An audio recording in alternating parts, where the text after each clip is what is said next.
വെറുതെ ജെമിനിയിൽ ഞാനൊന്ന് അടിച്ചു നോക്കിയതാണ് എന്തുകൊണ്ട് ഇസ്ലാമിനെ പരാജയപ്പെടുത്താൻ സാധിക്കുകയില്ല എന്ന്. ജെമിനി എല്ലാവർക്കും അറിയാം, നമ്മുടെ മൊബൈലിലുള്ള ഗൂഗിളിന്റെ AI ആപ്പാണ്. വെറുതെ നിങ്ങൾ അടിച്ചു നോക്കിയാൽ മതി എന്തുകൊണ്ട് ഇസ്ലാമിനെ പരാജയപ്പെടുത്താൻ സാധിക്കുന്നില്ല. ഒരുപാട് കാരണങ്ങൾ പറഞ്ഞു. അതിൽ ഒന്നാമത്തെ കാരണം ജെമിനി പറഞ്ഞു തരുന്നത് അവരുടെ മനോബലവും മനോധൈര്യവുമാണ് എന്നാണ്. മുസ്ലിങ്ങളുടെ മനോബലം, മനോധൈര്യം അതിനവരെ പ്രേരിപ്പിക്കുന്നത് അവരുടെ വിശുദ്ധ ഖുർആനാണ് എന്ന് ഞാനല്ല, നമ്മളല്ല, AI ആണ് പറഞ്ഞു തരുന്നത്. ജെമിനി ഇത് നമ്മുടെ മുന്നിൽ പാഠമാണ്. ഇസ്ലാമിന്റെ വരവും ഇസ്ലാമിന്റെ വളർച്ചയും ആ ഇസ്ലാമിനെ തകർക്കാൻ വേണ്ടി ഇസ്ലാമിന്റെ 1-ാം തീയതി മുതൽ തന്നെ ഓരോരുത്തർ പരിശ്രമിച്ച പരിശ്രമങ്ങളും നമ്മൾ ഒറ്റ നോട്ടത്തിൽ ഒന്ന് മനസ്സിലാക്കിയാൽ ഇപ്പറഞ്ഞ ജെമിനിയുടെ ഉത്തരം എത്രയോ സത്യമാണ് എന്ന് നമുക്ക് ബോധ്യപ്പെടും. പ്രവാചകൻ ഒറ്റയ്ക്ക് തുടങ്ങിയ ഒരു യാത്ര, കൂടെ തന്നോടൊപ്പമുള്ള കുട്ടി അലിയും ഭാര്യയും മാത്രം, പിന്നെ കൂട്ടുകാരൻ അബൂബക്കർ റളിയല്ലാഹു അൻഹു, ഇങ്ങനെ തുടങ്ങിയ ഇസ്ലാം മക്കം ഫത്ഹ് വരെ എത്തിച്ചേർന്നതിന്റെ കഥ നമുക്കറിയാം. ആ കഥകൾക്കിടയിലുള്ള ഒരു സംഭവത്തെയാണ് ഞാനിപ്പോ ഈ ആയത്തിലൂടെ നിങ്ങളുടെ മുന്നിൽ ഓതിവെച്ചത്. ബദർ യുദ്ധ സന്ദർഭം. റമദാൻ 17 അടുത്ത് വരികയാണ്. നമ്മൾ ബദറിന്റെ സന്ദർഭത്തെ കുറിച്ച് വിശുദ്ധ ഖുർആൻ പറയുന്നത് ആ ആയത്താണ് ഞാൻ നിങ്ങളുടെ മുന്നിൽ ഓതിവെച്ചത്. നബി സല്ലല്ലാഹു അലൈഹി വസല്ലമ, നിങ്ങൾ വരുന്നവരൊക്കെ എന്റെ കൂടെ പോരൂ, കാരണം അബൂ സുഫിയാനും കൂട്ടരും ഒരു കച്ചവട സംഘവുമായിട്ട് പോകുന്നുണ്ട്, നമുക്ക് അവരെ തടഞ്ഞു നോക്കാം എന്ന് പറഞ്ഞപ്പോ കൂടെ ഇറങ്ങിപ്പോന്ന 313 ആളുകൾ, അതിൽ 240 അൻസാറുകൾ, ബാക്കിയുള്ളവർ മുഹാജിറുകൾ. ഒന്നും പ്രതീക്ഷിച്ചില്ല, വെറുതെ അവരെ ഒന്ന് ഭയപ്പെടുത്താമെന്ന് മാത്രം വിചാരിച്ച് പോയതാണ്. റവഹായിലെത്തിയിട്ടെന്ന് ഭയപ്പെടുത്താൻ വിചാരിച്ചതാണ്. പക്ഷെ അപ്പോഴത്തേക്കും അവർ കടന്നുപോയി.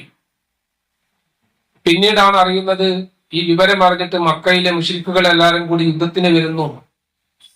ഈ വിവരം അറിഞ്ഞപ്പോ നബി സല്ലല്ലാഹു അലൈഹി വസല്ലം അവരോട് ചോദിച്ചു, നമ്മൾ എന്ത് ചെയ്യണം? കൂടെയുള്ളവരുടെ മറുപടി നബിക്ക് അറിയണമല്ലോ.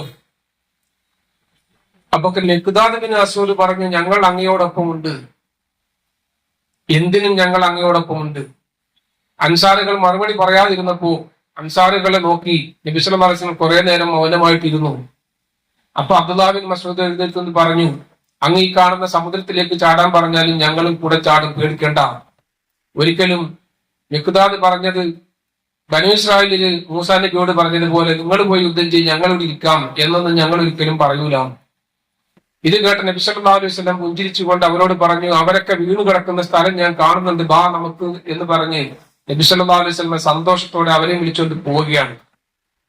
ഈ സന്ദർഭത്തിൽ സത്യവിശ്വാസികളുടെ ഇടയിൽ ഉണ്ടായിരുന്ന അഭിപ്രായ വ്യത്യാസങ്ങളെയും അവരുടെ മനോഗതികളെയും വിശദീകരിച്ചുകൊണ്ടാണ് ഞാൻ ഓതിവെച്ച ആയത്ത് അല്ലാഹു പറഞ്ഞത്, ഇത് യഅദുക്കുമുല്ലാഹു ഇഹ്ദ തായിഫത്തൈൻ, രണ്ടാമതൊരു വിഭാഗത്തെ നിങ്ങൾക്ക് തരാമെന്ന് ഞാൻ നിങ്ങളോട് വാഗ്ദാനം ചെയ്തു. ഒന്നുകിൽ കച്ചവട സംഘം, അല്ലെങ്കിൽ മക്കയിൽ നിന്നിരുന്ന ശത്രുക്കൾ. രണ്ടാമതൊരു സമൂഹത്തെ, ഒരു സംഘത്തെ നിങ്ങൾക്ക് ഞാൻ നൽകാമെന്ന് ഞാൻ വാഗ്ദാനം ചെയ്ത സന്ദർഭത്തിൽ അന്നഹാലക്കും, അത് നിങ്ങൾക്കുള്ളതാണ്. ഒന്നുകിൽ കച്ചവട സംഘം നിങ്ങൾക്കുള്ളതാണ്, അല്ലെങ്കിൽ മക്കയിൽ നിന്ന് വരുന്ന സംഘം നിങ്ങൾക്കുള്ളതാണ് എന്ന് ഞാൻ നിങ്ങൾക്ക് വാഗ്ദാനം ചെയ്ത സന്ദർഭത്തിൽ വതവദ്ദൂന, നിങ്ങൾ എന്താ ആഗ്രഹിച്ചത്? അന്ന ഗൈറ ദാത്തി ഷൗക്കത്തി, ബുദ്ധിമുട്ടില്ലാത്തത്, മുള്ളില്ലാത്തത് എന്ന വാക്കിന്റെ അർത്ഥം. അഥവാ ബുദ്ധിമുട്ടില്ലാതെ കിട്ടുന്നത്, അത് മതി ഞങ്ങൾക്ക്, തക്കൂനിലെക്കും, അത് മതി ഞങ്ങൾക്ക് എന്ന് നിങ്ങൾ ആഗ്രഹിച്ചില്ലേ? ഏത് കച്ചവട സംഘം മതി, അതിൽ നിന്ന് കിട്ടുന്നതാണ് ഞങ്ങൾക്ക് മെച്ചം എന്ന് വിചാരിച്ചിട്ട് നമുക്ക് കച്ചവട സംഘത്തിന്റെ അടുക്കിലേക്ക് പോകാമെന്ന് നിങ്ങൾ നബിയോട് പറഞ്ഞ സന്ദർഭമുണ്ടല്ലോ. നിങ്ങളുടെ മനസ്സിൽ അങ്ങനെ ആഗ്രഹിച്ച സമയമുണ്ടല്ലോ. പക്ഷേ യുരീദുള്ള, അള്ളാഹ് എന്താ വിചാരിച്ചത്? യുഹിഖൽ ഹഖ്ഖ ബികലിമാതിഹി, തന്റെ വാക്ക് കൊണ്ട് ഈ സത്യത്തെ സ്ഥിരപ്പെടുത്താനാണ് ആഗ്രഹിച്ചത്. വയഖ്തഅ ദാബിറൽ കാഫിരീൻ, ആ അവിശ്വാസികളുടെ മൂടറുത്ത് കളയാനുമാണ് ഞാൻ ആഗ്രഹിച്ചത്. അതുകൊണ്ടാണ് നിങ്ങൾക്ക് ബദർ ഉണ്ടാക്കി തന്നത് എന്ന് വിശുദ്ധ ഖുർആൻ വിശദീകരിക്കുകയാണ്.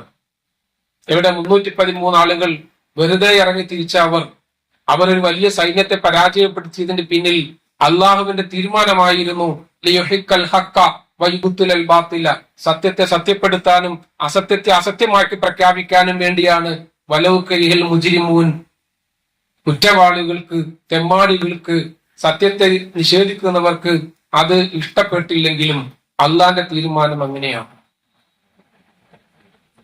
ഇതൊരു ബദർ യുദ്ധത്തിന്റെ അവസ്ഥയാണ്.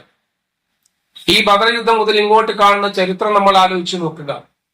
ഇസ്ലാമിന്റെ വളർച്ചയിൽ എവിടെയെങ്കിലും തളർച്ചയുണ്ടായിട്ടുണ്ടോ എന്ന് ചിന്തിക്കുമ്പോൾ ഇസ്ലാം കാണുന്നത് ലോകത്തൊരു സമൂഹത്തിനും ചിന്തിക്കാൻ പോലും കഴിയാതിരുന്ന പേർഷ്യൻ സാമ്രാജ്യത്തെയും റോമ സാമ്രാജ്യത്തെയും ജയിച്ചടക്കിക്കൊണ്ടാണ് ഇസ്ലാം മുന്നേറുന്നത്. ഇസ്ലാമിന്റെ ആദ്യ കാലഘട്ടം ഞാൻ പറഞ്ഞതുപോലെ ഒരു വീട്ടിലെ 3 വ്യക്തികളിൽ നിന്ന് തുടങ്ങി ഇസ്ലാം. അത് റോമ സാമ്രാജ്യത്തെയും പേർഷ്യൻ സാമ്രാജ്യത്തെയും ജയിച്ചടക്കി കടന്നു വന്നതാണ്. പിന്നെ അവിടുന്ന് ഇങ്ങോട്ട് വരുമ്പോൾ കയറ്റം മാത്രമേ ഉണ്ടായിരുന്നുള്ളൂ 11 നൂറ്റാണ്ട് വരെ. അല്ലെങ്കിൽ 8 ഇസ്ലാമിന്റെ 8-10 നൂറ്റാണ്ടുകൾ വരെയും.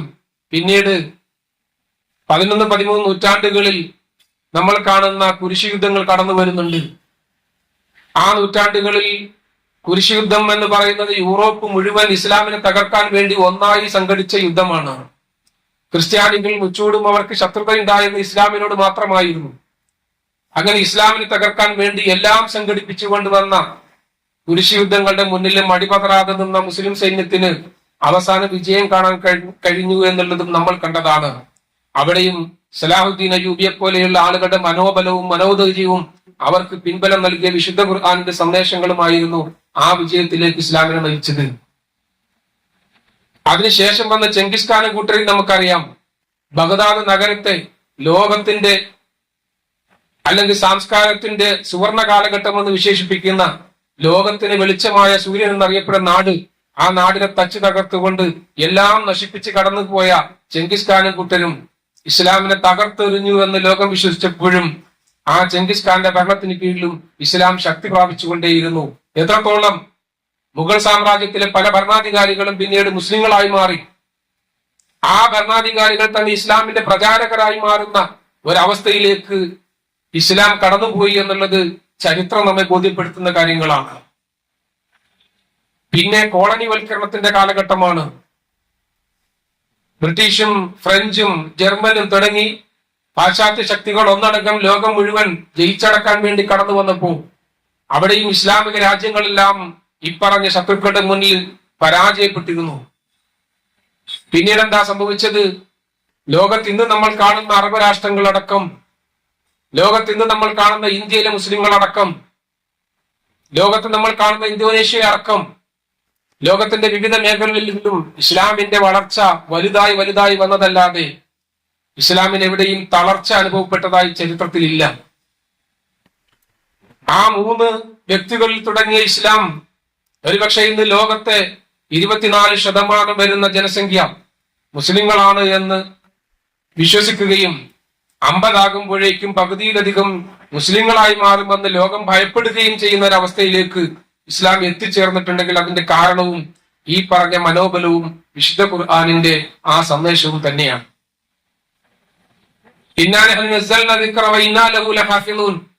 ഈ ഖുർആനെ നാമാണ് ഇറക്കിയതെങ്കിൽ, എന്റെ വാക്യങ്ങളാണ് ഇതെങ്കിൽ ഇതിനെ സംരക്ഷിക്കേണ്ട ബാധ്യത എനിക്കാണ് എന്ന് പടച്ച തമ്പുരാൻ ഏറ്റു പറഞ്ഞപ്പോ ആധുനിക കാലഘട്ടത്തിലും വേൾഡ് സെന്റർ തകർത്തുകൊണ്ട് അത് മുസ്ലിങ്ങളുടെ മേൽ കെട്ടിവെച്ചുകൊണ്ട് അന്നത്തെ ദിവസം ഹാജരില്ലാത്ത ജൂതന്മാരുടെ എണ്ണം തിരിച്ചറിഞ്ഞ ജനങ്ങൾ മുഴുവൻ അത് ജൂതന്മാരുടെ ആസൂത്രിത നിലപാടായിരുന്നു തിരിച്ചറിഞ്ഞിട്ട് പോലും ലോകത്ത് ഇന്നും ഇസ്ലാമോഫോബിയെ വളർത്തുന്നതിന്റെ വിത്തിട്ടത് ആ വേൾഡ് ട്രേഡ് സെന്റർ തകർത്തത് കൊണ്ടായിരുന്നു. പക്ഷെ അന്നു മുതൽ എന്താ സംഭവിച്ചത്? ഇത്രയും ഭീകരന്മാരാണ് എന്ന് ലോകത്തിന് മുന്നിൽ സമർപ്പിക്കാൻ ശ്രമിച്ച ഇസ്ലാമിനെ പക്ഷെ പാശ്ചാത്യർ കേൾക്കുന്നതെല്ലാം വിശ്വസിക്കാത്ത മനോവിശ്വാസമുള്ളത് കൊണ്ട് അവർ പോയ നാടുകളിലെല്ലാം കണ്ട മുസ്ലിങ്ങളെ, അവർ വായിച്ച ഇസ്ലാമിനെ, അവർ വായിച്ച വിശുദ്ധ ഖുർആൻ ഇതെന്താണെന്ന് പഠിക്കാൻ വേണ്ടിയിട്ട് വായിച്ച വിശുദ്ധ ഖുർആനിലൂടെ ആ യൂറോപ്പ് മുഴുവൻ ഇസ്ലാമിലേക്ക് കുതിക്കുന്നതാണ് നമ്മൾ കാണുന്നത്. അവർ കണ്ട ഇസ്ലാമോഫോബിയ അല്ല അറബ് രാജ്യങ്ങളിലേക്ക് ചെന്ന ആളുകൾക്ക് കാണാൻ കഴിഞ്ഞത് എന്നുള്ളത് കൊണ്ട് തന്നെ ഇസ്ലാമിനെ കുറിച്ച് അവർ ചിന്തിക്കുകയും മനസ്സിലാക്കുകയും ചെയ്തിട്ട് ഇസ്ലാമിനെ തിരിച്ചറിഞ്ഞ യൂറോപ്യന്മാർ ക്രിസ്ത്യാനികൾ, ജൂതന്മാർ ഇവരൊക്കെ ഇസ്ലാമിലേക്ക് വന്നുകൊണ്ടിരിക്കുകയാണ്. ഇസ്ലാം അന്ന് വരുമ്പോൾ ഏതെങ്കിലും ഒരു മതത്തെ മാത്രമല്ല, ക്രിസ്ത്യാനിത്വത്തെയോ ജൂതത്വത്തെയോ മാത്രമായിരുന്നില്ല, മജൂസികളെയും സാബിയക്കാരും അടക്കമുള്ള അന്ന് നിലവിലുണ്ടായിരുന്ന സകല ഗോത്രവർഗങ്ങളും നിലനിന്നിരുന്ന വിശ്വാസങ്ങളെയും അന്ധവിശ്വാസങ്ങളെയും ഒക്കെ ചോദ്യം ചെയ്തുകൊണ്ടാണ് അന്നും ഇസ്ലാം കടന്നു വന്നത്. ആ അന്ധവിശ്വാസങ്ങളും ആചാരങ്ങളെയും ചോദ്യം ചെയ്തുകൊണ്ട് തന്നെ യഥാർത്ഥ തൗഹീദിന്റെ മേഖലയിലേക്ക് കടന്നു വന്ന ഇസ്ലാം നമുക്ക് നമ്മുടെ കേരളത്തിലെ അവസ്ഥയിലേക്ക് പോകുമ്പോഴും അറിയാമല്ലോ. ഒരു കാലഘട്ടത്തിൽ ഇസ്ലാമിന്റെ അവസ്ഥ എന്തായിരുന്നു കേരളത്തിൽ നമുക്ക് എല്ലാവർക്കും അറിയാം. ആ ഇസ്ലാമിനെ ഈ സമൂഹത്തിന് മുന്നിൽ പരിചയപ്പെടുത്തിയത് ഈ വിശുദ്ധ ഖുർആൻ കയ്യിലെടുത്ത നമ്മുടെ മുൻഗാമികളായ പണ്ഡിതന്മാരായിരുന്നു. ആ മുൻഗാമികളായ പണ്ഡിതന്മാർ വിശുദ്ധ ഖുർആൻ കയ്യിലെടുത്തുകൊണ്ട് മുന്നോട്ട് പോകുമ്പോൾ അത് കയ്യിലെടുക്കാനുള്ളതല്ല, കെട്ടിവെക്കാനുള്ളതാണ്, ബർക്കത്തിന് വേണ്ടിയുള്ളതാണ് എന്ന് പ്രചരിപ്പിച്ചുകൊണ്ട് വിശുദ്ധ ഖുർആനിന്റെ ആദ്യത്തെ ആയത്ത് ഫാത്തിഹയുടെ പോലും അർത്ഥം പഠിക്കേണ്ടതില്ല, അങ്ങനെയുള്ളിടത്ത് ഖിറാഅത്ത് റാഷിദയും പഠിച്ചിട്ട് ഖുർആൻ അർത്ഥം പറഞ്ഞു വരുന്ന മൗലവിമാരെന്ന് പറഞ്ഞ് പരിഹസിച്ചുകൊണ്ടിരുന്ന ഒരു സമൂഹം ഇവിടെ ഉണ്ടായിരുന്നു. അവരുടെ മുന്നിൽ ഇസ്ലാം എന്ന് പറഞ്ഞാൽ ആചാരങ്ങൾ മാത്രമായിരുന്നു. അവരുടെ വിശ്വാസങ്ങളെല്ലാം കെട്ടുകഥകളായിരുന്നു. ഇന്നും ആ സമൂഹം ഇവിടെ നിലനിൽക്കുന്നുണ്ടെങ്കിലും പക്ഷെ അന്ന് നമ്മൾ വളർത്തിക്കൊണ്ടുവന്ന ഇസ്ലാമിന്റെ ആ തനതായ രൂപം അത് നിലനിർത്താൻ നമ്മൾ അല്ലെങ്കിൽ നമ്മുടെ മുൻഗാമികൾ പെട്ട പാട് ഒരുപാട് വലുതായിരുന്നു. അങ്ങനെ വളർത്തിക്കൊണ്ടുവന്ന ഇസ്ലാം ഇന്നൊരു പക്ഷേ ആ പഴയ അവസ്ഥയിലേക്ക് തന്നെ മടക്കി കൊണ്ടുപോകാൻ ചിലർ ശ്രമിക്കുന്നുണ്ട്. സങ്കടകരമാണ് ഇതിന്റെ അവസ്ഥ. നമ്മളൊന്ന് ആലോചിച്ച് നോക്കൂ. ഞാൻ ഓതി വെച്ച ആയത്തിന് ശേഷം അല്ലാഹു പറയുന്നത് റബ്ബക്കും, നീ നിന്റെ റബ്ബിനോട് സഹായം തേടിയ സന്ദർഭമുണ്ടല്ലോ. സുജൂദിൽ കിടന്നിട്ട് നീ തല ഉയർത്തൂ എന്ന് ജിബ്രീൽ അലൈഹിസ്സലാം എന്ന് പറയുന്നത് വരെ സുജൂദിൽ കിടന്ന് കരഞ്ഞ നബി സല്ലല്ലാഹു അലൈഹി വസല്ലമയുടെ പ്രാർത്ഥനയുണ്ട്. ആ പ്രാർത്ഥനയെ കുറിച്ചാ പറഞ്ഞത്, ഇത് തസ്തഗീസൂന റബ്ബക്കും, നിങ്ങൾ നിങ്ങളുടെ റബ്ബിനോട് ഇസ്തിഗാസ നടത്തിയ സന്ദർഭമുണ്ടല്ലോ. ഫസ്തജാബ ലക്കും, അപ്പൊ നിങ്ങളുടെ റബ്ബ് നിങ്ങൾക്ക് ഉത്തരം നൽകി. എന്താണ്? അന്നീ മുമിദ്ദുക്കും ബി അൽഫി മിനൽ മലായികത്തി മുർദിഫീൻ, നിങ്ങൾക്ക് ഞാൻ 1000 മലക്കുകൾ അയച്ചുതരാം. അവര് 700 ആൾക്കാരല്ലേ ഉള്ളൂ, പകരം 1000 മലക്കുകൾ അയച്ചുതരാം, മതിയാവൂലേ എന്ന് നബി ചോദിച്ചു എന്നാണ്. പ്രിയ സുഹൃത്തുക്കളെ, ഞാൻ ചോദിക്കട്ടെ, പ്രവാചകൻ സല്ലല്ലാഹു അലൈഹി വസല്ലമയുടെ ഖിറാഅത്ത് കേട്ടിട്ട് മക്ക ജീവിതം കഴിഞ്ഞല്ലോ. മക്കയിൽ നിന്ന് ഓതിയപ്പോഴാണല്ലോ ജിന്നുകൾ നബിയുടെ ഓത്ത് കേട്ടത്. അങ്ങനെ നബിയുടെ ഖിറാഅത്ത് കേട്ടിട്ട് മുസ്ലിങ്ങളായ കുറെ ജിന്നുകൾ ആ പള്ളിയിൽ ഉണ്ടായിരുന്നല്ലോ. അങ്ങനെ നബിയുടെ പ്രബോധനം കേട്ട് മുസ്ലിങ്ങളായ ഒരുപാട് ജിന്നുകൾ നബിക്ക് ഒപ്പമുണ്ടായിരുന്നല്ലോ.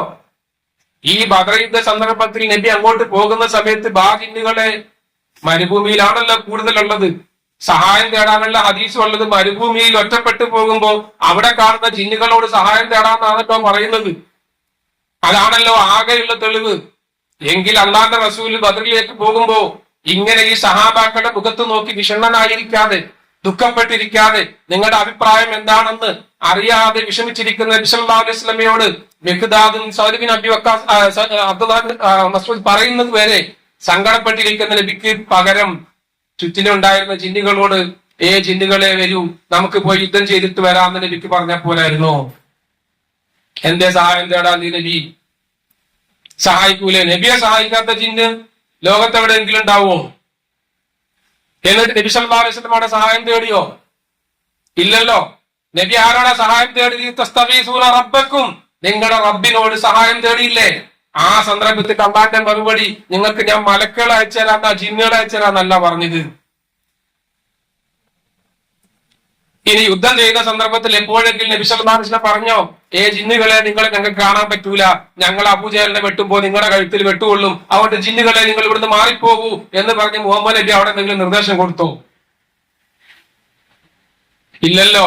ഇതൊന്നും നമുക്ക് കാണാൻ കഴിയുന്നില്ലല്ലോ. പിന്നെ എവിടുന്നാ ജാഹിലുകളെ നിങ്ങൾക്ക് ഇത് കിട്ടുന്നത്? എവിടുന്നാ ഇതൊക്കെ നിങ്ങൾക്ക് കിട്ടുന്നത്? ഹന്തക്ക് കുഴിക്കുന്ന സന്ദർഭത്തിൽ വയറ്റത്ത് കല്ല് വെച്ച് കെട്ടിക്കൊണ്ടാണ് നബി സല്ലല്ലാഹു അലൈഹി വസല്ലം സഹാബാക്കളും പട്ടിണി കിടന്നുകൊണ്ട് പണിയെടുക്കുമ്പോ അലാവുദ്ദീന്റെ അത്ഭുത വിളക്കിൽ നിന്ന് ഉയർന്നു വരുന്ന ജിന്നിന് ആ കിടങ്ങ് കുഴിക്കാൻ എന്തെങ്കിലും പ്രയാസം ഉണ്ടായിരുന്നോ? അല്ലാഹുവിന്റെ റസൂൽ ഒരിക്കൽ പറഞ്ഞാൽ പോരെ, ജിന്നുകളെ നിങ്ങളൊന്ന് സഹായിക്ക് എന്ന് പറഞ്ഞിരുന്നെങ്കിൽ ആ ജിന്നുകൾ നബിയെ സഹായിക്കാൻ വരൂലേ? എന്തേ അള്ളാഹും റസൂലും ചെയ്യാത്തത് നിങ്ങൾ ചെയ്താൽ വിദാത്താണെന്ന് പറയുന്ന ആളുകൾക്ക് അള്ളാഹുവിന്റെയും റസൂലിന്റെയും കാലഘട്ടത്തിൽ ജീവിച്ചിരുന്ന ജിന്നുകളോട് സഹായം തേടിന് തെളിവില്ല എങ്കിൽ ഇനി ഇപ്പൊ എവിടുന്ന വിദ്യകളെ നിങ്ങൾക്ക് തെളിവ് കിട്ടുന്നത്? എന്നിട്ട് ഹദീസ് നിഷേധികളാണ് പോലും. നിങ്ങൾ ഖുർആനെ നിഷേധിക്കുന്നവരാണ്. ഖുർആൻ നിഷേധികളായ നിങ്ങൾ ഹദീസ് നിഷേധികളെ നമ്മളെ വിളിക്കാൻ എന്തധികാരമാണ് നിങ്ങൾക്കുള്ളത്? ഖുർആൻ നിഷേധികളായ നിങ്ങൾ എങ്ങനെയാണ് മുസ്ലിം ആവുക? പിന്നെ നിങ്ങൾ എങ്ങനെയാണ് നമ്മളെ ഹദീസ് നിഷേധികൾ എന്ന് വിളിക്കുക? വിവരമില്ലെങ്കിൽ പോയി പഠിച്ചിട്ട് വരിക. ഇതല്ലാതെ നമുക്കൊന്നും പറയാനില്ല. വിവരമുള്ളവരാണെന്ന് അറിയിക്കുന്നതിന് വേണ്ടി താടിയുടെ നീളം കൂട്ടിയിട്ടോ നിക്കറിന്റെ പൊക്കം കൂട്ടിയിട്ട കാര്യമില്ല. അതാണ് ഇന്ന് സംഭവിച്ചുകൊണ്ടിരിക്കുന്നത്. അങ്ങനെയാണ് നിങ്ങൾ നിങ്ങളുടെ പാണ്ഡിത്യം തെളിയിച്ചുകൊണ്ടിരിക്കുന്നത്. ഇതല്ല ഇസ്ലാം. ഇസ്ലാമിന് കൃത്യമായ ലക്ഷ്യമുണ്ട്, കൃത്യമായ അടിത്തറയുണ്ട്, കൃത്യമായ ആദർശമുണ്ട്. ആ ആദർശത്തിൽ നിന്ന് പുറത്തു പോകുന്നിടത്തോളം നിങ്ങൾ ഇതുപോലെയുള്ള പലതും നമ്മൾ നേരിടേണ്ടി വരും. ഇവിടെ നമ്മൾ മനസ്സിലാക്കേണ്ട ഏറ്റവും പ്രധാനപ്പെട്ട ഒരു കാര്യമുണ്ട്. എക്കാലത്തും ഇസ്ലാം വിമർശനങ്ങളെയും പ്രയാസങ്ങളെയും നേരിട്ടുകൊണ്ട് തന്നെ മുന്നോട്ട് പോയിട്ടുള്ളൂ. പക്ഷെ ഇസ്ലാം പരാജയപ്പെട്ട ചരിത്രം ഇസ്ലാമിൽ എവിടെയില്ല. ഇസ്ലാമിൽ എവിടെയും ഇല്ല. ഇന്ന് നമ്മൾ കാണുന്നുണ്ടല്ലോ, വേൾഡ് ട്രേഡ് സെന്ററിന്റെ നാശത്തിന് ശേഷം എന്തിനാണ് അവരങ്ങനെ ആസൂത്രിതമായി ഉണ്ടാക്കിയത് എന്ന് ചോദിച്ചാൽ ഈ സമൂഹത്തെ ഒറ്റപ്പെടുത്താൻ വേറെ മാർഗമില്ല എന്ന് തിരിച്ചറിഞ്ഞത് കൊണ്ടാണ്. ഇവർ ഭീകരന്മാരാണെന്ന് ചാപ്പകുത്തിയാൽ ലോകം ഇവരെ ഒറ്റപ്പെടുത്തുമെന്ന തിരിച്ചറിവിൽ നിന്നാണ് മുസ്ലിം സമൂഹത്തെ ഭീകരന്മാരാക്കാൻ വേണ്ടി അവർ ശ്രമിച്ചത്. എന്നിട്ട് മുസ്ലിങ്ങളിൽ നിന്ന് തന്നെ ഉള്ള ആളുകളെ അവർ വാടകയ്ക്കെടുത്തു. ISS ഉണ്ടാക്കി, അല്ലെങ്കിൽ താലിബാൻ ഉണ്ടാക്കി. ഇതെല്ലാം അവരുടെ ഏജൻസികൾ തന്നെയാണ് എന്നും മൊസാദിന്റെ സൃഷ്ടികളാണ് എന്നും ചരിത്രം സാക്ഷ്യപ്പെടുത്തുന്നുണ്ട്. എന്തിനായിരുന്നു ഇതെല്ലാം എന്ന് ചോദിച്ചാൽ ഇതാണ് ഇസ്ലാം എന്ന് ലോകത്തിന് പരിചയപ്പെടുത്താൻ വേണ്ടിയായിരുന്നു. അതേ വേഷമല്ലേ കൂട്ടരെ നിങ്ങൾ ഇട്ടുകൊണ്ട് നടക്കുന്നത്? താലിബാന്റെ വേഷത്തിൽ നിന്ന് എന്ത് വ്യത്യാസമാണ് നിങ്ങളുടെ വേഷത്തിനുള്ളത്? താലിബാൻ ആ സമൂഹത്തിൽ നടപ്പാക്കിക്കൊണ്ടിരിക്കുന്ന പെണ്ണുങ്ങളുടെ വേഷത്തിനപ്പുറം എന്താണ് നിങ്ങൾ ആ പെണ്ണുങ്ങളോട് വാശി പിടിക്കുന്നത്? ഇത് ജൂതന്റെ സൃഷ്ടിയാണെന്ന് തിരിച്ചറിയാൻ നിങ്ങൾക്ക് സാധിക്കുന്നില്ല എങ്കിൽ നിങ്ങൾ പിന്നെ എന്തിനാണ് മുസ്ലിമാണെന്നും പറഞ്ഞ് നടക്കുന്നത്? ഈ ജൂതന്മാർ നമ്മളോട് ചെയ്തത് ചെറിയ ചെറിയ കാര്യങ്ങളൊന്നുമല്ല. റബീഉൽ അവ്വൽ 12 നമ്മൾ ആഘോഷിക്കുന്നുണ്ടല്ലോ. ആർക്കായിരുന്നു നബി സല്ലല്ലാഹു അലൈഹി വസല്ലമയുടെ മരണം ആഘോഷമാക്കി മാറ്റാൻ ആഗ്രഹമുണ്ടായിരുന്നത്? ലോക ചരിത്രത്തിൽ നമ്മൾ തിരിച്ചറിയേണ്ട ഏറ്റവും പ്രധാനപ്പെട്ട വിഷയമാണത്. നബിയുടെ ജനനത്തെ കുറിച്ച് ഇന്നും അഭിപ്രായ വ്യത്യാസങ്ങളാണ്. നബി എന്നാ ജനിച്ചത് എന്ന് ആരും കൃത്യമായി പ്രവചിച്ചിട്ടില്ല. ഒരു ചരിത്രകാരന്മാരും അത് കൃത്യമായി പറഞ്ഞിട്ടില്ല. പല ഡേറ്റുകളാണ് ഇപ്പോഴും ചരിത്രകാരന്മാർ എഴുതി വെച്ചിട്ടുള്ളത്. എന്തുകൊണ്ട്? അന്ന് ജനിച്ചത് വെറും ഒരു മുഹമ്മദാണ്. മക്കൈ ഖുറൈശി തറവാട്ടിലെ ഒരാൾക്ക് ജനിച്ച ഒരു കുട്ടി. അതിനപ്പുറം മുഹമ്മദ് നബി സല്ലല്ലാഹു അലൈഹി വസല്ലമയ്ക്ക് അതൊരു പ്രാധാന്യം ഉണ്ടായിരുന്നില്ല. അതുകൊണ്ട് തന്നെ മുഹമ്മദ് നബിയുടെ ജനനവും ജാതകവും കുറിച്ച് വെക്കാനൊന്നും അവർ ശ്രമിച്ചില്ല. അതുകൊണ്ട് തന്നെ നബി ജനിച്ചതെന്നാണെന്ന് ആർക്കും അറിയില്ല. പക്ഷെ എല്ലാവർക്കും അറിയാവുന്ന ഒരു സത്യമുണ്ട്, നബി മരിച്ചത് റബീഉൽ അവ്വൽ 12-നാണ് എന്നുള്ളത്. നബി മരിച്ചത് റബീഉൽ 12-നാണ് എന്നുള്ളത് എല്ലാവരും സാക്ഷ്യപ്പെടുത്തുന്ന ചരിത്ര സത്യമാണ്. അതാർക്കായിരുന്നു സന്തോഷകരമായിട്ടുള്ളത്? ഈ ജൂതന് തന്നെയായിരുന്നില്ലേ? ഈ ജൂതനായിരുന്നില്ലേ മുഹമ്മദ് നബിയെ കുറിച്ച്?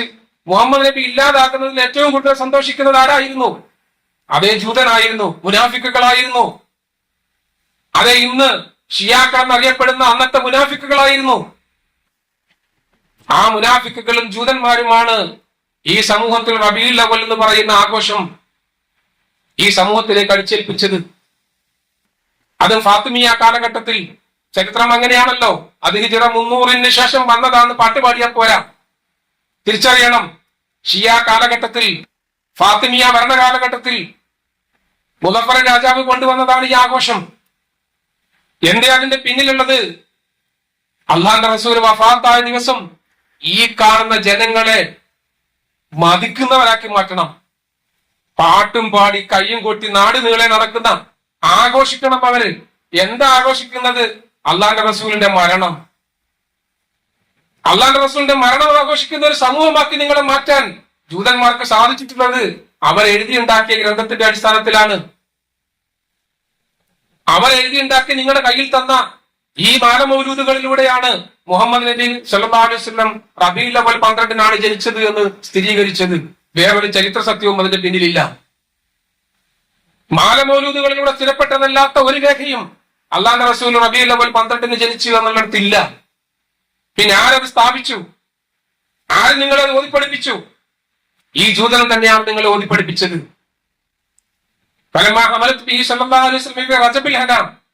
റജബ് മാസത്തിലാണ് എന്ന് പറഞ്ഞ റജബ് മാസത്തിൽ നിങ്ങളെ കൊണ്ട് നോമ്പെടുപ്പിക്കുന്നതും ഈ ജൂതൻ തന്നെയാണ്.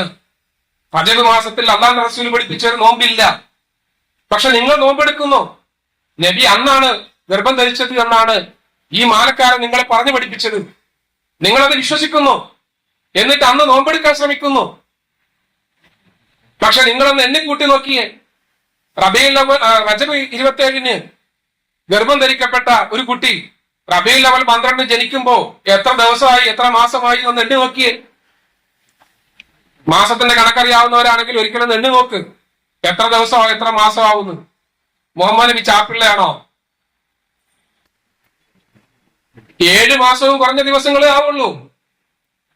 ജൂതൻ എഴുതി പഠിപ്പിച്ച് നിങ്ങൾ ഏറ്റുപാടുമ്പോ അള്ളാന്റെ റസൂൽ ചാപ്പിള്ളയാണെന്ന് നിങ്ങളെ കൊണ്ട് പറയിപ്പിക്കുകയാണ്. അതും റമദാൻ മാസത്തിൽ മഗ്‌രിബ് ബാങ്ക് വിളിച്ചിട്ട് ഖുർആൻ ഓതേണ്ട സമയത്ത് പള്ളിയിൽ ചടഞ്ഞിരുന്നുകൊണ്ട് അള്ളാന്റെ റസൂലിനെ ചാപ്പിള്ള എന്ന് വിളിപ്പിക്കുന്നത് ജൂതന്റെ കഴിവാണ്. അതേ ആ പുണ്യ റസൂൽ മരണപ്പെട്ട ദിവസം നിങ്ങളെ കൊണ്ട് ആഘോഷിപ്പിക്കുന്നതും അതേ ജൂതന്റെ കഴിവ് തന്നെയാണ്. അതേ ജൂതൻ തന്നെയാണ് ഇന്ന് ഈ വേഷം നിങ്ങളുടെ മുന്നിൽ നിങ്ങൾക്ക് കൊണ്ട് തന്നതും. താലിബാന്റെ വേഷം നിങ്ങൾ ധരിക്കുന്നുണ്ടെങ്കിൽ അത് അള്ളാന്റെ റസൂലിന്റെയും സഹാബാക്കളുടെയും വേഷമല്ല.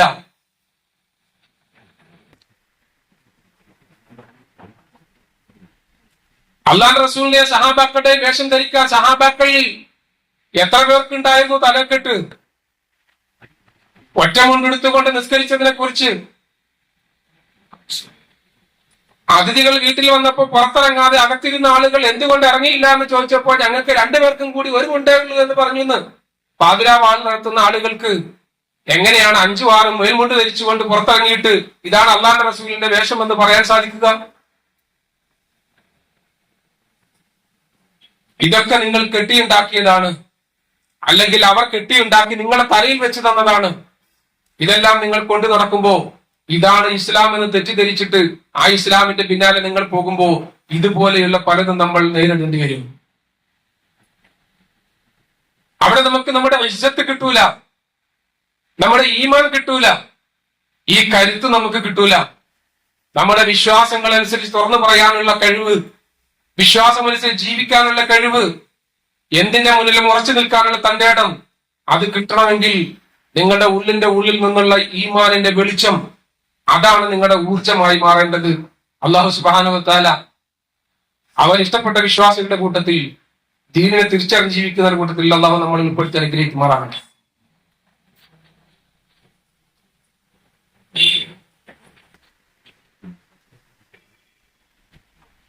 അൽഹംദുലില്ലാഹ് വസ്സലാത്തു വസ്സലാമു അലാ റസൂലില്ലാഹ് വഅലാ ആലിഹി വസഹ്ബിഹി അജ്മഈൻ. അമ്മാ ബഅദ്. ഇത്തഖുല്ലാഹ ഇബാദല്ലാഹ്. അള്ളാഹുവിന്റെ വിധിവിലക്കുകളെ ജീവിതത്തിന്റെ എല്ലാ മേഖലകളിലും സൂക്ഷിച്ച് ജീവിക്കണമെന്ന് ആദ്യമായി ഉണർത്തുകയാണ്. സഹോദരങ്ങളെ, എല്ലാ കാലഘട്ടത്തിലും ഇസ്ലാമിന്റെ ആദ്യ കാലഘട്ടം മുതൽ, നമ്മളിപ്പോൾ പറഞ്ഞത് ഇസ്ലാമിന്റെ മുഹമ്മദ് നബി മുതലുള്ള കാലഘട്ടമാണ്. ഇസ്ലാമിന്റെ ആദം നബി അലൈഹി ഇസ്ലാം മുതൽ ഇങ്ങോട്ടുള്ള കാലഘട്ടം മുഴുവൻ ഇങ്ങനെ തന്നെയാണ്. വിശുദ്ധ ഖുർആനിൽ ഒരു പക്ഷെ ഏറ്റവും കൂടുതൽ ആയത്തുകൾ ഉപയോഗിച്ചിട്ടുള്ളത് ഫിർഔനിന്റെയും മൂസാ നബി അലൈഹി ഇസ്ലാമിന്റെയും കഥകൾ പറയാൻ വേണ്ടിയിട്ടാണ്. എന്തുകൊണ്ടാണ് നമ്രൂദിനെ കുറിച്ച് പറഞ്ഞതിനേക്കാൾ കൂടുതൽ ഫിർഔനെ കുറിച്ച് പറയാൻ കാരണം? ഇബ്രാഹിം നബി അലൈഹി ഇസ്ലാമിനെ കുറിച്ച് പറഞ്ഞതിനേക്കാൾ കൂടുതൽ മൂസാ നബി അലൈഹി ഇസ്ലാമിനെ കുറിച്ചും ബനി ഇസ്രായേലിനെ കുറിച്ചും പറയാനുള്ള കാരണം എന്തായിരിക്കും? ഇസ്ലാം, വിശുദ്ധ ഖുർആൻ നമുക്ക് മുൻഗാമികളുടെ ചരിത്രം പറഞ്ഞു തരുന്നതിൽ സ്വന്തം ജനങ്ങളെ ഏറ്റവും കൂടുതൽ ആക്രമിച്ച ഒരു ഭരണാധികാരി ഉണ്ടെങ്കിൽ അത് ഫിർഔൻ മാത്രമാണ്. നമ്രൂദ് ഇബ്രാഹിം നബി അലൈഹി സ്വലാമയെ മാത്രമാണ് ഉപദ്രവിച്ചത്, അതാണ് ഖുർആൻ പറയുന്നത്. എന്നാൽ അവിടെയും നമ്രൂദും ഇബ്രാഹിം നബി അലൈഹി സ്വലാമയെ തീക്കുണ്ടത്തിലിടാൻ വേണ്ടിയിട്ട് ആ വലിയ തീക്കുണ്ടാരം ഒരുക്കുകയും അവിടെ പരസ്യ വിചാരം നടത്തുകയും എന്നിട്ട് വലിയ അമ്പുകൾ വെച്ചിട്ട് ഇബ്രാഹിം നബി അലൈഹി സ്വലാമയെ ആ തീക്കുണ്ടത്തിലേക്ക് വലിച്ചെറിയുമ്പോഴും ജനങ്ങൾ എല്ലാവരും അവിടെ ഉണ്ടാകണമെന്ന് നമ്രൂദിന് നിർബന്ധമുണ്ടായിരുന്നു. അതുകൊണ്ട് തന്നെ ആ ജനങ്ങൾ മുഴുവൻ, ആ നാട്ടിലെ ജനങ്ങളെല്ലാം ഉണ്ടായിരുന്നു ഇബ്രാഹിം നബി അലൈഹി സ്വലാമയെ തീക്കുണ്ടത്തിലേക്ക് വലിച്ചെറിയുമ്പോൾ. പക്ഷെ അവിടെ എന്താ സംഭവിച്ചത്? എന്തിനായിരുന്നു നമ്രൂദ് അങ്ങനെ ഒരു തീരുമാനമെടുത്തത്? ഇങ്ങനെ തന്നെ ധിക്കരിക്കുന്ന ആളുകൾക്ക് ഞാൻ നൽകുന്ന ശിക്ഷ ഇന്നതായിരിക്കുമെന്ന് മറ്റുള്ളവരെ പഠിപ്പിക്കാനാണ്. അഥവാ ഭയപ്പെടുത്തി അടിമകളാക്കാൻ തന്നെയാണ് നമ്രൂദ് ശ്രമിച്ചത്. അള്ളാഹ് തീരുമാനിച്ചതോ നേരെ തിരിച്ചു. പുഞ്ചിരിച്ചുകൊണ്ട് ഇബ്രാഹിം നബി അലൈഹി സ്വലാം കരകയറി വരുന്ന രീതി, ആ സന്ദർഭം നമ്മളൊന്ന് ആലോചിച്ച് നോക്കുക. അത് അള്ളാഹിന്റെ സഹായമാണ്. നമ്രൂദിന്റെ ചരിത്രത്തിലേക്ക് നമ്മൾ പോവുക. നമ്രൂദിന്റെ ചരിത്രം, ഫിർഔനിന്റെ ചരിത്രത്തിലേക്ക് പോകുമ്പോ ഏറ്റവും കൂടുതൽ ജനങ്ങളെ, തന്റെ പ്രജകളെ ആക്രമിക്കുകയും ഉപദ്രവിക്കുകയും ചെയ്തിരുന്ന ഒരു ഭരണാധികാരി. ഖുർആൻ പലയിടത്ത് ആവർത്തിച്ച് പറഞ്ഞത് യഖ്തുലൂന അബ്നാഅഹും വയസ്തഹ്യൂന നിസാഅഹും, ആൺകുട്ടികളെല്ലാം കൊന്നൊടുക്കുകയും പെൺകുട്ടികളെ തങ്ങൾക്ക് ഉപയോഗിക്കാൻ വേണ്ടി വിട്ടയക്കുകയും ചെയ്യുക. ആലോചിച്ച് നോക്കുക. ആണുങ്ങളെല്ലാം ഒരു സമൂഹത്തിൽ നിന്ന് കൊന്നൊടുക്കുക, എന്നിട്ട് പെണ്ണുങ്ങളെല്ലാം ജീവിക്കാൻ അനുവദിക്കുക. എന്തിന്? അത് വേണ്ടി വന്നാൽ ഞങ്ങൾക്ക് ഉപയോഗിക്കാൻ തന്നെ. അപ്പൊ ആ ഒരു ചിന്താഗതിയോടുകൂടി ഒരു സമൂഹത്തെ, ഒരു വിഭാഗത്തെ മുഴുവൻ, അവിടെയുള്ള ആണുങ്ങൾ ജനിക്കുമ്പോൾ, ആ കുഞ്ഞുങ്ങൾ ജനിക്കുമ്പോൾ തന്നെ കൊന്നൊടുക്കുന്ന ഒരു ഭരണാധികാരിയെ നമ്മളൊന്ന് സങ്കല്പിച്ചു നോക്കുക. അതായിരുന്നു ഫിർഔൻ. അള്ളാഹ് എന്താ തീരുമാനിച്ചത്? അതേ ഫിർഔന്റെ വീട്ടിൽ ഒരു ആൺകുട്ടി ജനിക്കണം, ഒരു ആൺകുട്ടി വളരണം. മൂസ അതേ ഫിർഔന്റെ വീട്ടിലാ വളരുന്നത്. നോക്കണം അള്ളാഹുവിന്റെ കളി എന്താണ് എന്ന്. അള്ളാഹ് എങ്ങനെയാണ് ഒരു സമൂഹത്തെ സഹായിക്കാൻ ശ്രമിക്കുന്നത് എന്ന്. ഒരു സമൂഹത്തിന്റെ മുഴുവൻ ആൺകുഞ്ഞുങ്ങളെയും കൊന്നൊടുക്കുന്ന ഭരണാധികാരികളുടെ വീട്ടിൽ ഒരാൺകുഞ്ഞ് വളരണം. അള്ളാഹിന്റെ തീരുമാനം അതായിരുന്നു. അങ്ങനെ അതേ മൂസാ നബി അലൈഹി ഇസ്ലാമും സഹോദരൻ ഹാറൂൻ അലൈഹി ഇസ്ലാമും കൂടി ആ സമൂഹത്തെ സമുദ്ധരിക്കാൻ വേണ്ടി ഫിർഔന്റെ അടുക്കിലേക്ക് എത്തുമ്പോഴോ അവിടെയും എന്താ സംഭവിക്കുന്നത്? അള്ളാന്റെ സംരക്ഷണം ഉള്ളത് കൊണ്ടാണ് നേർക്കുനേരെ മൂസാ നബി അലൈഹി ഇസ്ലാമയും ഹാറൂൻ നബി അലൈഹി ഇസ്ലാമയും അദ്ദേഹം ഒന്നും ചെയ്യാത്തത്. എന്നാൽ ജനങ്ങളെ അവരുടെ മുന്നിൽ വെച്ച് മൂസാ നബി അലൈഹി ഇസ്ലാമയും ഹാറൂൻ നബി അലൈഹി ഇസ്ലാമയും തകർക്കാനായിരുന്നു ഫിർഔന്റെ ചിന്താഗതി. അതുകൊണ്ടാണ് സാഹിര്യങ്ങളെ എല്ലാം വിളിച്ചു കൂട്ടാൻ തീരുമാനിച്ചത്. എന്തുകൊണ്ട്? ഫിർഔന്റെ മുന്നിലെത്തിയ മൂസാ നബി അലൈഹി ഇസ്ലാം തന്റെ വടി താഴെ ഇട്ടിട്ട് പാമ്പാക്കി കാണിക്കുകയാണ്. കൈ കഷത്ത് വെച്ചതെടുക്കുമ്പോൾ പ്രകാശിക്കുകയാണ്. ഇത് സിഹ്റാണ് എന്ന് മനസ്സിലാക്കിയിട്ട് മൂസയെ പരാജയപ്പെടുത്താൻ നാട്ടിലുള്ള സകല സാഹചര്യങ്ങളെയും വിളിച്ചു വരുത്തുകയാണ്. സമൂഹ മധ്യത്തിൽ മൂസയെയും ഹാറൂനെയും ഇല്ലാതാക്കണം, അവിടെ വെച്ച് ശിക്ഷിക്കണം. പക്ഷെ അവിടെയും സംഭവിച്ചത് നേരെ തിരിച്ചാണ്. അള്ളാന്റെ അനുഗ്രഹം കൊണ്ട് അവർ വിജയിച്ചു. സംഭവിച്ചതോ ഇത് ശരിയാണ്, ഇത് കൺകെട്ടല്ല, അള്ളാഹുവിന്റെ മുഅ്ജിസത്താണ് എന്ന് തിരിച്ചറിഞ്ഞ സാഹചര്യങ്ങൾ അവിടെ അള്ളാന്റെ മുന്നിൽ സുജൂദിൽ വീഴുകയും ആമന്നാ ബി റബ്ബി മൂസ വ ഹാറൂൻ എന്ന് പറഞ്ഞ് മുസ്ലിങ്ങളാവുകയും ചെയ്യുന്ന ഒരു ചരിത്രം ചിന്തിച്ചു നോക്കൂ. അപ്പോഴും ഫിർഔൻ എന്താ ചെയ്തത്? ലൗഖത്തിലൻ ഐദിയക്കും വാർജുലക്കും, നിങ്ങളുടെ കയ്യും കാലും ഞാൻ വെട്ടിമുറിക്കും, നിങ്ങളെ ഞാൻ കൊല്ലാതെ കൊല്ലും എന്ന് പറഞ്ഞ് ഭീഷണിപ്പെടുത്തുക മാത്രമല്ല, അങ്ങനെ ചെയ്തു. പക്ഷെ ആ സമയത്ത് ആ സാഹചര്യങ്ങൾ, ഒരു നിമിഷം കൊണ്ട് മുസ്ലിമായ സാഹചര്യങ്ങൾ, ഒറ്റ നിമിഷം മുമ്പ് മുസ്ലിമായ സാഹചര്യങ്ങൾ, അവർ പറഞ്ഞതെന്താ? നീ എന്ത് വേണേലും ചെയ്തോ, നിനക്ക് എന്ത് വേണേലും ചെയ്യാം, ചെയ്തോ, ഞങ്ങൾ വിശ്വസിച്ചിരിക്കുന്നത് അള്ളാഹുവിലാണ്. ആരാ പറയുന്നത്? തൊട്ടു മുമ്പ് വരെ മൂസയെയും ഹാറൂനെയും പരാജയപ്പെടുത്താൻ വേണ്ടിയിട്ട് വേദിയിലുണ്ടായിരുന്ന സാഹചര്യങ്ങൾ ഒറ്റ നിമിഷം കൊണ്ട് ഇത് അള്ളാന്റെ മുഅ്ജിസത്താണ്, ഇത് അള്ളാഹുവിന്റെ കറാമത്താണ് എന്ന് തിരിച്ചറിഞ്ഞ വേളയിൽ മുസ്ലിങ്ങളായ ആളുകളുടെ മനോബലത്തെ കുറിച്ചാ പറഞ്ഞത്. നീ എന്ത് വേണേലും ചെയ്തു, ഞങ്ങൾ ഇവിടെ ഉണ്ടടോ, ഈ ബലം നിങ്ങൾക്ക് ഇവിടുന്ന് കിട്ടും.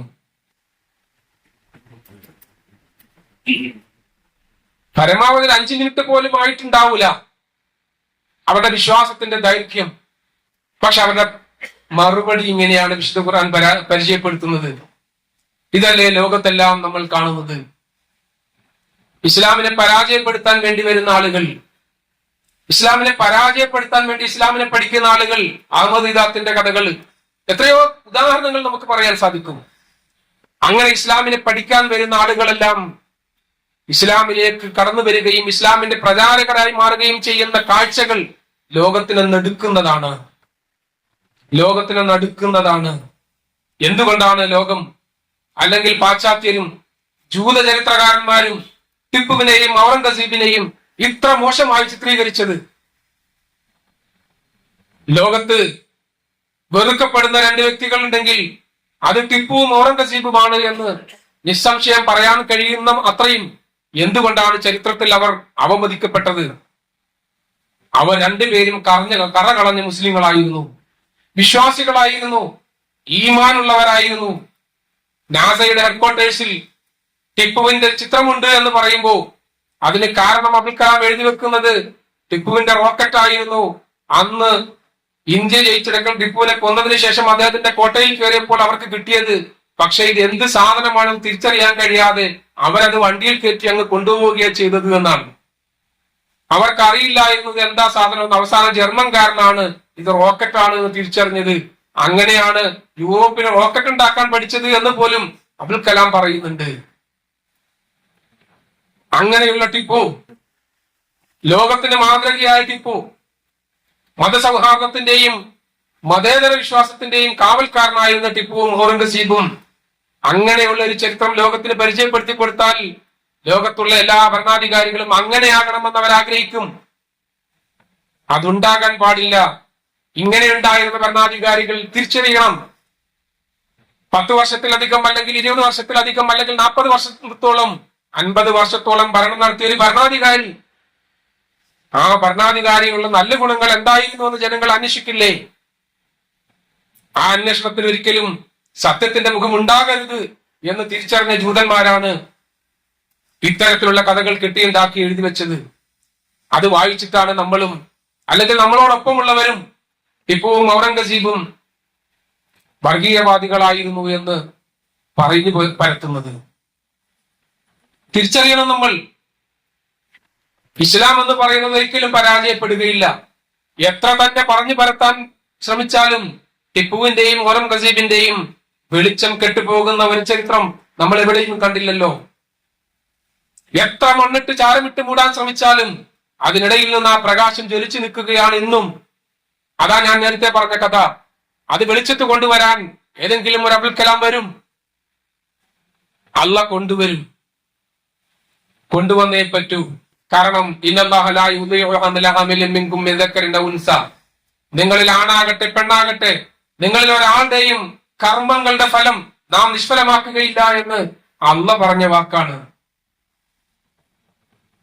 നിങ്ങളുടെ കർമ്മങ്ങളുടെ ഫലം ദുനിയാവിലും ആഖിറത്തിലും നിങ്ങൾ ഓരോരുത്തരും അനുഭവിക്കുക തന്നെ ചെയ്യും.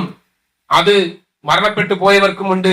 അവർ ചെയ്ത നല്ല കർമ്മങ്ങൾ, നല്ല കാര്യങ്ങൾ ഒരിക്കലും ലോകത്തിന് ഒന്നായി വിചാരിച്ചാലും മറച്ചു വെക്കാൻ സാധ്യമല്ല. അതാണ് ചരിത്രം നമ്മൾ കാണുന്നത്. അതുകൊണ്ടാണ് ഇസ്ലാം എന്തുകൊണ്ട് പരാജയപ്പെടുത്താൻ സാധിക്കുകയില്ല എന്ന് ചോദിച്ചപ്പോ ജമീന് തന്ന ഉത്തരം ഇതാണ് എന്ന് ഞാൻ പറയാൻ സാധ്യത. കാരണം ആർട്ടിഫിഷ്യൽ ഇന്റലിജൻസ് എന്ന് നമ്മൾ പറയുന്ന സംഗതികൾ എന്തുകൊണ്ട് അവയ്ക്ക് പോലും ഇസ്ലാമിന്റെ അജയ്യത അംഗീകരിച്ച് മുന്നോട്ട് പോകാൻ സാധിക്കുകയുള്ളൂ എന്ന് സത്യപ്പെടുത്തുന്നുണ്ട് എങ്കിൽ, എന്ന് പറഞ്ഞാൽ ആധുനിക ടെക്നോളജി എന്ന് മാത്രമല്ല, ആധുനിക ശാസ്ത്രം എന്ന് മാത്രമല്ല, ഈ ആധുനിക ലോകം തന്നെ എത്ര തന്നെ ഉയർന്നുയർന്ന് മുന്നോട്ട് പോയാലും ഇസ്ലാമിനെ അവഗണിച്ചുകൊണ്ട്, ഇസ്ലാമിന്റെ സാന്നിധ്യത്തെ മറന്നുകൊണ്ട്, ഇസ്ലാമിന്റെ വളർച്ചയെ നിഷേധിച്ചുകൊണ്ട് മുന്നോട്ട് പോകാൻ സാധ്യമല്ല എന്ന തിരിച്ചറിവിന് വേണ്ടിയാണ് ഞാൻ ഇക്കാര്യം നിങ്ങളുടെ മുന്നിൽ പറഞ്ഞത്. അതുകൊണ്ട് തന്നെ മുസ്ലിമാണ് എന്ന് പറയുന്നതിൽ അഭിമാനിക്കണം. ഒരിക്കലും അപമാനത്തോടുകൂടി ആരുടെയെങ്കിലും മുന്നിൽ തല താഴ്ത്തിയിട്ട് അവരുടെ സമ്മർദ്ദം കിട്ടാൻ വേണ്ടിയിട്ട്, അവരുടെ സഹകരണം കിട്ടാൻ വേണ്ടിയിട്ട് തന്റെ ഐഡന്റിറ്റി പണയപ്പെടുത്തിയിട്ട് ഒരിക്കലും മുസ്ലിമായി ജീവിക്കേണ്ടതില്ല ഈ നാട്ടിൽ.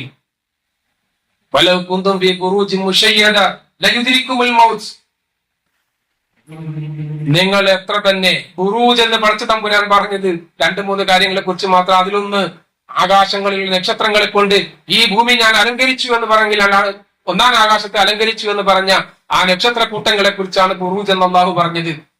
അതേ വാക്ക് അള്ളാഹു പ്രയോഗിക്കുന്നു, വലൗ കുന്തും ഫീ ഖുറൂജിൻ മുശയ്യദ. നിങ്ങൾ കെട്ടിയുണ്ടാക്കി സുരക്ഷിതമാക്കി ഒരു മനുഷ്യനോ ഒരു ജിന്നുകൾക്കോ ഒരു മലക്കുകൾക്കോ അള്ളാന്റെ അനുമതിയില്ലാതെ അവിടേക്ക് എത്തിച്ചേരാൻ സാധിക്കാത്ത ആ നക്ഷത്രക്കൂട്ടങ്ങൾ, ആകാശത്തിന്റെ പരിധികൾക്കപ്പുറം നിങ്ങൾ പോയി ഒളിക്കുന്നത് പോലെ നിങ്ങൾ ഈ നാട്ടിൽ ഒരു കൊട്ടയുണ്ടാക്കിയിട്ട് അതിനുള്ളിൽ കയറി ഒളിച്ചാലും ലയുദ്രിക്കുമുൽ മൗത്ത്, നിങ്ങൾ മരിക്കണമെന്ന് അള്ളാഹ് തീരുമാനിച്ച ദിവസം മരണം നിങ്ങളുടെ അടുത്തെത്തുക തന്നെ ചെയ്യും. പിന്നെ എന്തിനാണ് നിങ്ങൾ പേടിക്കുന്നത്?